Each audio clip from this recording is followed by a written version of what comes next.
کہ ماحول ایسا بنا دیا کہ سچی شریعت کی بات کوئی نہ کرے، کہ عورتیں اکیلے میں اب وہ غیر محرم لوگوں کو وہ جناب اپنا ہم سفر بناتی ہیں، اب وہ جھوٹ بول کے وہ فارسی بنوایا جاتا ہے،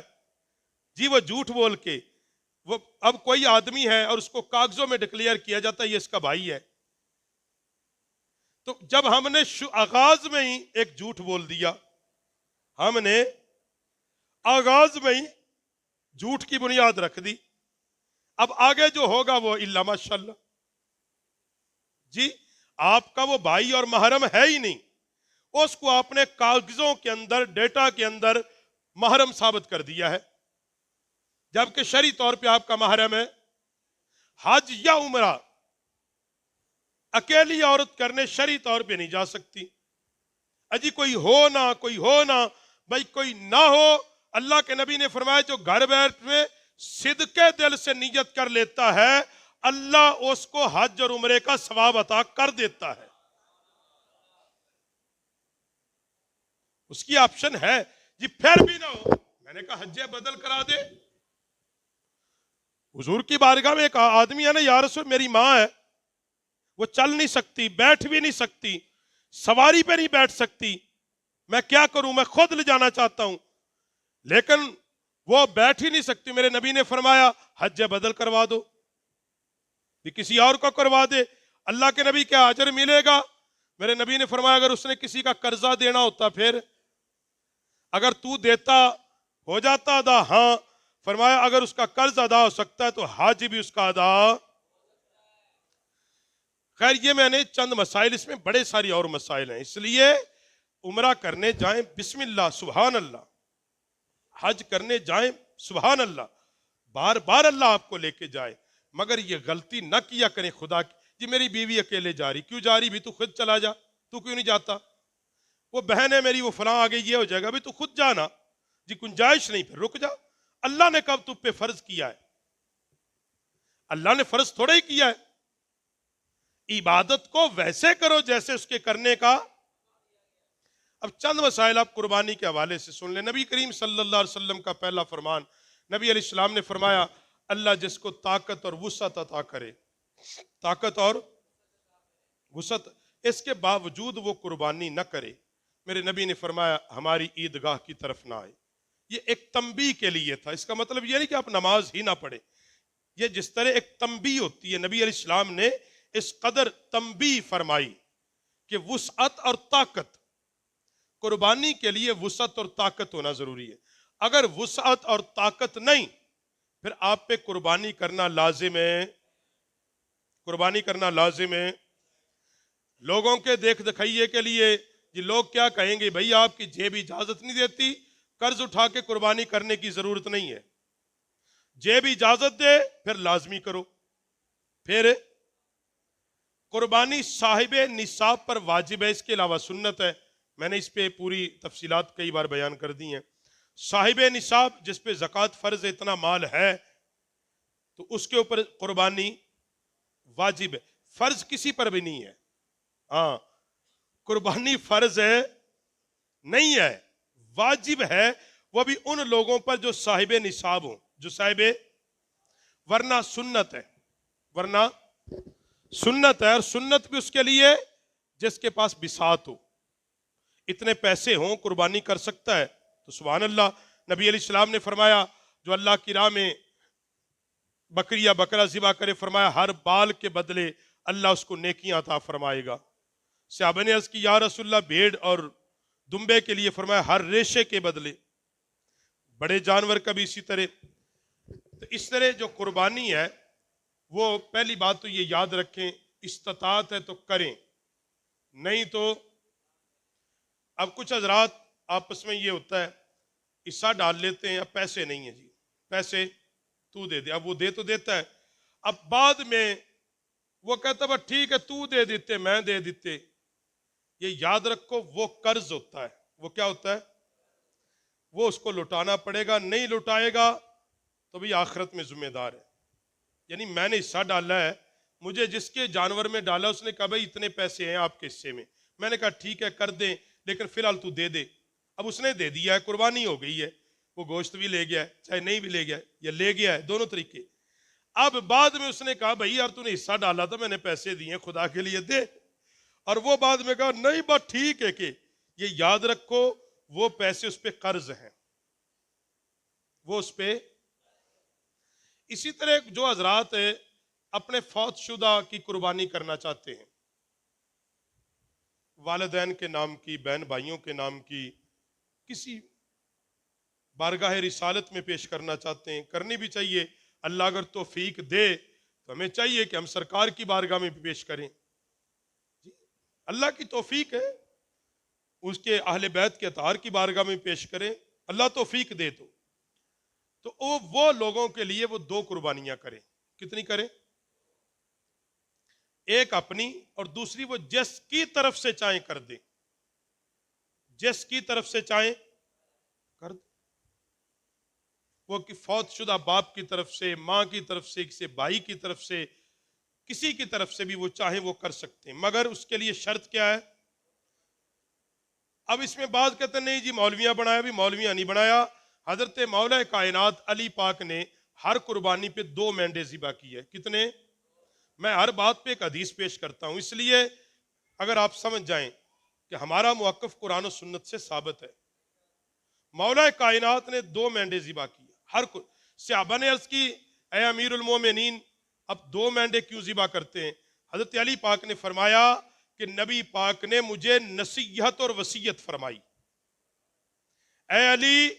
میرے دنیا میں جانے کے بعد ایک تو اپنی طرف سے کرے گا اور دوسری قربانی تو میری طرف سے کرے گا۔ خود نبی پاک کا زندگی بھر یہ عمل رہا، یہ حدیث صحیحہ سے ثابت ہے، حضور 2 کرتے رہے۔ تو حدیث سے جب ایک مسئلہ ثابت ہو پھر دائیں بائیں اللہ تللہ سے پوچھنے کی ضرورت ہے۔ ویسے بھی جو لوگ فوت ہو گئے ان کی طرف سے قربانی کرنا آپ پہ فرض نہیں کیا کسی نے، فرض ہے، واجب ہے، ہاں کرے ثواب ہے، سنت ہے، مگر نہیں کریں گے تو آپ کوئی گناہ گار ہے۔ اب ہاں اسلام نے جو حکم دیا وہ یہ کہ جب تو صاحب طاقت ہے اور تو نے جان بوجھ کے نہیں کیا پھر ہے بندہ گناہ گار، بھی اللہ نے اتنی توفیق دی۔ تیسرا، اللہ کے ہاں اللہ کو تمہارے گوشت کی ضرورت ہے، خون کی ضرورت ہے، اللہ کو تمہارے اخلاص کی ضرورت ہے، اللہ کو تمہارے اخلاص سے کریں، جو بھی کریں اخلاص کے ساتھ کریں، اللہ کی راہ میں قربان۔ اور پھر اپنے جانور کا جو میں یہ بارہا ہر سال کہتا ہوں، مگر اللہ کے نیک بندوں، میں یا ہم جیسے متوسط، میں یہ نہیں کہتا کہ ہم بہت ہیں، جتنے بھی آپ یہاں آئے ہیں سارے متوسط ہی، میں نہیں کہتا کہ سارے کرپتی ہیں، ایک گزارے، مگر پھر بھی اللہ کا شکر ہے ہم کبھی نہ کبھی گوشت کھا لیتے ہیں نا، سال میں کبھی نہ کبھی کھا ہی لیتے ہیں نا یار۔ وہ لوگ جو پورا سال گوشت نہیں کھاتے اور قربانی کے دن بھی ان کو نہ ملے تو کیا خیال قیامت کے دن اللہ کے حضور پیش اس نے بھی ہونا تم نے بھی ہے۔ ہاں ایک گل تو میں دس دیا، ہاں تو نے قربانی کی تیرے گوانڈی لے پائیا گوشت نہیں تو کر لیا، اور تینوں پتہ ہونے دے باوجود کہ بندہ منگے گا نہیں ہے، یہ مر جائے گا، یہ ہاتھ نہیں پھیلائے گا، میں دسے گا نہیں، میں پوچھاں گا یہ پھر بھی آکھے گا نہیں ہے گھر میں۔ میں ایسے لوگوں کو جانتا ہوں، ان سے پوچھا گیا قربانی کی، اس نے سر جھکا کے گیا ہاں بس ہاں، یعنی کی نہیں تھی، مگر اس نے شرم کے مارے کہا، اس نے کہا یار میں کیا کہوں، اور پھر پتا ہوا کہ یار واقعی اس نے نہیں کی اور ہم نے اس کے گھر میں گوشت بھی نہیں بھیجا، تو یہ بابا اس دن پتہ لگ جائے گا۔ یہ رواج چھوڑ دے کہ تو میرے گھر کل میں تیرے گھر کل، تو بھی کیتی میں بھی کیتی، تو بکرا کیتا میں کٹا کیتا، کٹے دا تو ریلا بکرے دا مینوں دے دے، دی جان چھڈو، آئیں دی جان چھڑ دیو، تو میرے جوگی پٹھ دا رکھ لا میں تیرے جوگا سرا رکھ لینا، ان دی جان چھڈو۔ ان لوگوں کو دے کہ جو بیچارے پورا سال نہیں کھاتے، خدا کے بندو، ہاں ان کے بچے ترستے پورا پورا سال، اور ہم کہتے جی کرایہ دار ہے گولی مار، بھائی وہ انسان نہیں ہے کرایہ دار ہے تو کیا اس کا یہ جرم ہے کہ وہ کرایہ دار کیوں بن گیا؟ اگر اللہ نے تجھے اپنا گھر دیا اس کا شکر ادا کر کہ اللہ تیرا شکر ہے تو نے مجھے اپنا گھر عطا کر دیا اپنی زمین پر۔ بے گھر ہونے لگا چٹ لگتا جی، ہاں اپنے گھر دا مان نہ کریو اے چاٹی لگدا ہے تے اے بھی مان نہ کریو کہ میں قربانی کیتی، نہیں، یہ اس کی توفیق سے ہے. ہاں یہ اس کی توفیق کے بغیر نیکی میں کیتی. بھائی اگلے سال تجھے نہیں طاقت دے گا، پھر تو کیا کر لے گا؟ ہم نے دیکھے لوگ ہزار سینکڑوں قربانیاں کرنے والے، وقت آیا وہ رپوش ہو جاتے ہیں، کہتے ہیں نہیں بھی ساتھ بھائی ہم رگڑے گئے ہیں، پھر کیا کر لو گے؟ پھر دوسرا کسی کا مذاق نہ اڑایا کرے، اینو کسی کر لیندا، بھائی آپ کو کیا پتہ اس کی کیا مجبوری اندر، اس نے شوق سے تھوڑے ہی نہیں کی جی اچھا بھلا ہے، اس کو کیا ہے تو انہیں موٹر سائیکل. اور ساڈے معاشرے دی سوچ ویکھو، انہیں موٹر سائیکل رکھی بھی موٹر سائیکل دلیل ہے کہ امیر ہے گئے. ساڈے کول دلیلاں کیسیاں جنہیں موٹر سائیکل رکھی یہ لہٰذا کر نہیں سکتا ہی بھئی یہ دلیل ہے وہ امیر ہے. انہیں ویکھو جی سوٹ کاٹن دا پایا سی، اے دلیل بھی امیر ہے، ہو سکتا ہے انہیں اپنی غربت چھپان لئی اپنا چٹا سوٹ پایا ہوئے. اس لیے خدا کے بندو یہ معیار اپنے ذہنی مانگنیاں چھوڑ دیں. اسلام کا یہ تصور نہیں ہے. اسلام کا تو تصور ہی یہ ہے کہ آپ اپنا وہ کریں. اسی لیے اسلام نے کہا تمہاری قربانی کے اندر غریبوں کا حق رکھ دیا اس نے، اور غریبوں کا حق غریبوں کو دیا کریں، غریبوں کا غریبوں کو دیا کریں. یہ میری باتیں سخت ضرور ہے مگر حقیقت پر مبنی یہی حضرات. خدا کے لیے یہ جیسے ہماری یہ کچی آبادیاں، ان آبادیوں میں یہ مسائل ہیں، ان آبادیوں میں یہ مسائل ہوتے ہیں. جو بیچارے ایک کمرے میں 7 افراد بستے ہیں، وہ کس مجبوری سے رہ رہے ہیں؟ تصور تھوڑا سوچا کریں. اگر اللہ نے آپ کو گھر دیا ہے، یہ اس کا فضل اور اس کی مہربانی ہے، تو اللہ پاک ہمیں صحیح سنت کے مطابق اپنی قربانیاں کرنے والا بنا دے.